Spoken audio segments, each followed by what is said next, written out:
Uh, I was going to comment on something else, but it's impossible for me to ignore the events in the Oval Office earlier today. It's stunning. I think anybody watches this saw it, and I'm torn for an explanation. But there's something clear. There's an expression here in South Louisiana. It's not totally true, but it's you mostly hear it from black people, and they'll say that boy ain't right, and if somebody's obviously having some kind of a personality disorder or whatever. Well, when you look at Trump, the first thing that comes to your mind that boy ain't right.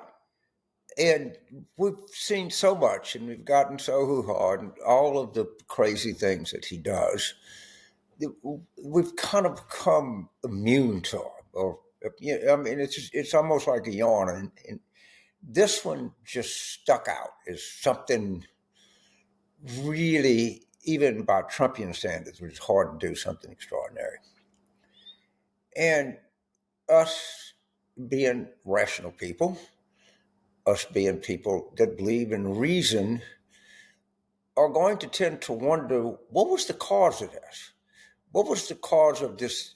A man who's obviously for a long time been in decline, who's fat, who doesn't sleep at night, who eats nothing but hamburgers and crap, who's almost 80 years old. There's a tendency to just ascribe it to the normal process of being overweight and having a bad diet and lack of sleep and accumulation of age. But I'm not sure that explains something as dramatic today. And I'm a guy, I like to ask questions. I like to speculate on things, but that's why we have this YouTube channel. That's why you viewers and listeners, that's why we get along as well as we do. And I want to see the possibility that maybe I had a point considerably earlier than this when I pointed out on this very channel where Trump had red splotches on his hand, which I was told by any number of medical professionals that when you see that condition, the first thing that you suspect is syphilis. We know from any number of videos that his wife doesn't want to get in the same zip code as him. If you had a spouse that had syphilis, I'm not saying he does. I mean, let me be clear. I'm just asking questions. But what you saw is madness. And I don't mean madness like I'm mad at you, you mad at me, you didn't say this. I'm talking about madness like King George III kind of madness. And it could be a combination of being a fat fucking slob, which of course he is. It could be that he's can't sleep at night because his beached whale body can't allow the circulation it needs. I don't know. I'm not a sleep specialist or a medical doctor. But I think we should revisit the possibility of a syphilis diagnosis. And I know a lot of people that watch this channel, or some of you, or we get any number of MDs and professionals that are getting the comments, and some of you just well-informed citizens. But I don't think we can discount the fact that what we saw was mad. I'm not gonna concede that I'm just asking questions. I'm just making an observation that everyone saw. We know that boy ain't right. We know that.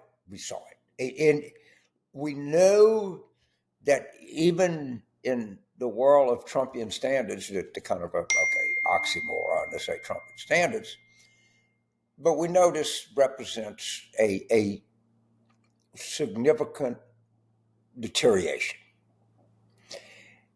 And I think we owe it to ourselves to question very deeply as to, and I see this, all these stories. Jake Tapper's got a new book out about President Biden and who saw the fact that he had lost a step or two in the cognitive area. I don't know. I mean, but that's the kind of question people start to ask. But my question is, who in the White House or around Trump, because they have to know. I mean, we saw it. They have to see that madness, just knowing the way things operate, and you knowing the way things operate, before something manifests itself in a venue like the Oval Office, in a place with all this. This didn't happen out of the blue. You know, a lot of times you hear, well, they go, Mr. So-and-so, no one knew, there was no sign, he just had a heart attack and dropped dead. Usually that's not true. Usually maybe ignored the signs or something like that, but usually there are indications. I cannot not believe that there were not indications to people around Trump that there had been a significant, and for all I know, maybe sudden deterioration. But as we go forward, we're going to keep exploring I don't want to call it a syphilis diagnosis, because I'm certainly not able, I'm not qualified or trained to diagnose anything, much less syphilis. But we got to do a little research here, and we got to see, does this fit an overall explanation? Would this, or the mental issues that come in? I don't know if it's tertiary or secondary syphilis. I'm really not schooled enough, or all I know it could be gonorrhea. I mean, but there's some possibility that we have watched the effects of the latent STD, I guess called sexually transmitted disease. But I'll be looking at your comments. And if you think I'm totally off base, you're not going to hurt my feelings, because I'm just doing this kind of without consultation, but I'm just asking questions. And, that's why we have our democracy, or at least until now, we have our First Amendment rights, because we're able to ask questions. And my question is this: could this dramatic event, this deterioration, this unlike any other event in history, could there be a scientific explanation for why it happened? I don't know, but I think it's a discussion that we need to open up and have. Thank you, and hopefully we can come back at some point with something a little more pleasant than, does the president have symptoms of advanced syphilis? I don't know, but I'm asking questions. Thank you.